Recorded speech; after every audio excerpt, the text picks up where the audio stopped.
In the name of Allah, the most beneficent and the merciful. Second year physics, chapter number 1, electrostatics, lecture number 25. Topic 12.15, electric polarisation of dielectrics. आज का जो हमारा topic है electric polarisation of dielectrics के बारे में है। इससे पहले हम थोड़ा सा रिव्यू कर लेते हैं। इससे पहले जो टॉपिक था या लेक्चर था उसमें हमने पढ़ा था capacitance of a parallel plate capacitor. उसमें लास्ट में दो इक्वेशन हमने डिस्कस की थी कि अगर कोई कैपेसिटर की प्लेट्स हैं उसके दरमियान कोई डाइलेक्ट्रिक मटेरियल रखेंगे तो उसकी इलेक्ट्रिक फील्ड इंटेंसिटी भी डिक्रीज़ होगी और उसका पोटेंशियल भी डिक्रीज़ होगा। तो आज हम उस की फ़िज़िकल कैलकुलेशन भी करेंगे और इस चीज़ को समझें भी कि कैसे इलेक्ट्रिक फील्ड और पोलराइजेशन या फिर पोटेंशियल डिफरेंस जो होते हैं वो डिक्रीज़ होता है कैसे। Electric polarisation of dielectrics. सबसे पहले हम देखते हैं कि हमारे पास दो चार्ज प्लेट्स हैं, यानी एक पॉजिटिव है एक नेगेटिव चार्ज प्लेट है। इलेक्ट्रिक फील्ड की जो डायरेक्शन है फ्रॉम पॉजिटिव टू नेगेटिव है। गाज़ीज़ लॉ की थर्ड एप्लीकेशन यूज़ करें हम तो E is equal to sigma over epsilon naught. Sigma is equal to Q over A, इसको चार्ज डेंसिटी बोलते हैं, और एप्सिलॉन नॉट जो होता है परमिटिविटी ऑफ फ्री स्पेस होता है। ठीक, अब जब कोई भी मीडियम इन दो चार्ज प्लेट के दरमियान में नहीं है तो हमने कैपेसिटेंस की वैल्यू जो कैलकुलेट की थी, यानी capacitance for vacuum is equal to A epsilon naught over D, ये हमने वैल्यू कैलकुलेट की थी। अब जब हम इलेक्ट्रिक पोलराइजेशन ऑफ डाइलेक्ट्रिक के बारे में पढ़ रहे हैं इसका मतलब है कि इसके दरमियान में कोई डाइलेक्ट्रिक मटेरियल होना चाहिए। तो इसके दरमियान कोई डाइलेक्ट्रिक मटेरियल रख लेते हैं। जब डाइलेक्ट्रिक मटेरियल होगा तो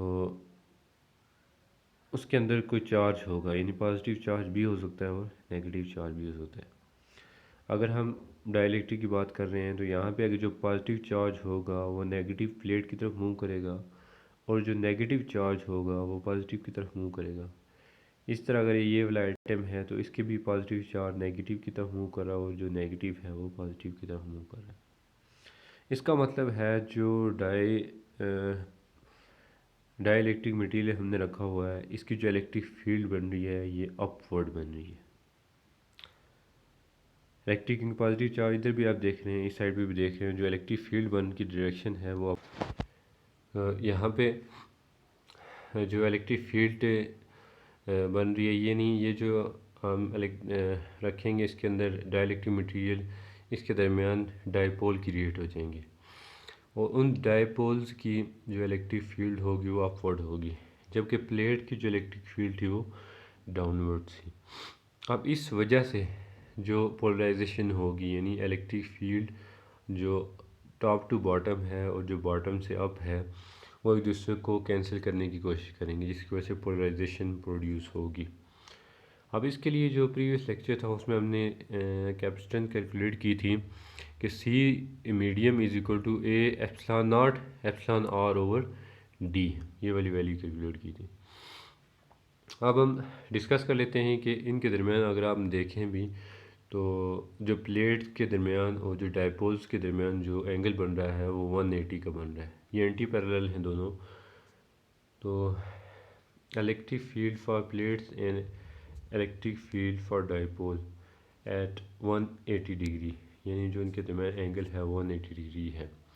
सो they tend to cancel each other, एक दूसरे के इफ़ेक्ट को या एक दूसरे को कैंसिल करने की कोशिश करेंगे। अब जो नेट फील्ड होगी, यानी जो डाइपोल की फील्ड होगी और जो प्लेट्स की फील्ड होगी वो क्या आएगी हमारे पास, E net is equal to E plates minus E dipole, यानी जो प्लेट्स की फील्ड होगी माइनस डाइपोल्स की फील्ड होगी। अब जो इन दोनों की फील्ड है, यानी जो नेट फील्ड है is less than electric field of plates, ये जो नेट फील्ड हमारे पास आएगी वो कम होगी क्योंकि वो इफ़ेक्ट कैंसिल कर देगा, यानी डाइपोल की माइनस हो रही है, जो नेट फील्ड हमारे पास कम आ जाएगी जो ओवरऑल हमारे पास इलेक्ट्रिक फील्ड, यानी आप ये भी कह सकते हैं कि जो हमारे पास टोटल फील्ड थी इलेक्ट्रिक प्लेट्स की वजह से थी, उसमें से डायपोल की फील्ड क्या होगी माइनस, तो अब जो नेट फील्ड आ रही हो वो कम है जो ऑलरेडी प्लेट्स की फील्ड थी, यानी net field is less than the field of plates. अब हमने पोटेंशियल ग्रेडियंट का रिलेशन पढ़ा हुआ है कि V is equal to E into D, यहाँ पे हम मीडियम यूज़ कर रहे हैं तो हम लिखेंगे V medium is equal to E net medium into D. अब हमने यहाँ पे हम देख रहे हैं कि अगर अगर हमारे पास पोटेंशियल डिक्रीज़ हो रहा है, इसका मतलब है जो ई है वो भी क्या हो रहा है, डिक्रीज़ हो रहा है। ये एरोज़ डिक्रीज़ को शो कर रहे हैं। अब अगर कैपेसिटेंस की बात की जाए कि C is equal to Q over V, अब इसका मतलब है कि जब पोटेंशियल डिक्रीज़ हो रहा है तो कैपेसिटेंस क्या हो रही है, इंक्रीज़ हो रही है। तो इस चीज़ को भी हमने डिस्कस कर लिया। और यहाँ पे लिखा हुआ क्यू इज़ सेम, यानी क्यू सेम इस तरह है कि जब हम जो प्लेट्स हैं एक दफ़ा उनको चार्ज दे देते हैं तो उससे बैटरी जो होती है डिस्कनेक्ट कर देते हैं। जब बैटरी डिस्कनेक्ट हो जाती है तो जो चार्ज होता है उनके ऊपर वो सारा सेम होता है। अगर हम उसे बैटरी दोबारा साथ लगाएंगे तो चार्ज की वैल्यू डिफरेंस होगी, लेकिन जो कैपेसिटर है या प्लेट्स हैं इनको एक दफ़ा चार्ज मिल जाता है, ये अंदर अपने अंदर चार्ज स्टोर कर लेते हैं और चार्ज की वैल्यू ओवरऑल क्या हो जाती है, सेम। अब जब हमने इससे प्रीवियस लेक्चर में ये चीज़ डिस्कस की थी कि जो डाइलेक्ट्रिक मटेरियल होगा तो उसके दरमियान में कैपेसिटेंस की वैल्यू जो होगी इंक्रीज़ होगी, लेकिन पोटेंशियल डिफरेंस की वैल्यू डिक्रीज़ होगी और इलेक्ट्रिक फील्ड की वैल्यू भी क्या होगी, डिक्रीज़ होगी। और यहाँ पे भी हम इस चीज़ को देख रहे हैं। अब जो सिग्मा आल्सो डिक्रीज़, सिग्मा जो चार्ज डेंसिटी होती है ये भी डिक्रीज़ होगी, क्योंकि सिग्मा का, और अगर इलेक्ट्रिक फील्ड डिक्रीज़ हो रही है इसका मतलब है सिग्मा की वैल्यू भी क्या होगी, डिक्रीज़ होगी। अब हम इसको बिल्कुल आसान वर्ड्स में याद रखने के लिए, एमसीक्यूज़ में याद रखने के लिए, ये एमसीक्यूज़ बार बार पूछे जाते हैं, उसमें ओवरऑल सब की वैल्यू को हम याद रखते हैं। उसके लिए एक आसान तरीका है, अगर सिग्मा की वैल्यू डिक्रीज़ हो रही है तो इसका मतलब ये है कि इलेक्ट्रिक फील्ड की भी वैल्यू क्या होगी, डिक्रीज़ होगी। अगर इलेक्ट्रिक फील्ड की वैल्यू डिक्रीज़ हो रही है तो उसका मतलब है पोटेंशियल डिफरेंस की भी वैल्यू क्या होगी, डिक्रीज़। अगर इन सब की वैल्यू डिक्रीज़ हो रही है इसका मतलब ये है कि जो आपके पास कैपेसिटेंस है उसकी वैल्यू क्या होगी, इंक्रीज़ होगी, जो कि अभी हमने ऊपर प्रूव किया इस चीज़ को।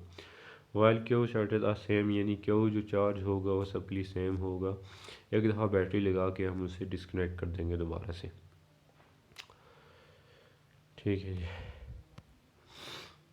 Point to think, what are the uses of capacitor, यानी कैपेसिटर्स जो होते हैं ये कहाँ कहाँ पे यूज़ होते हैं। Okay, thank you.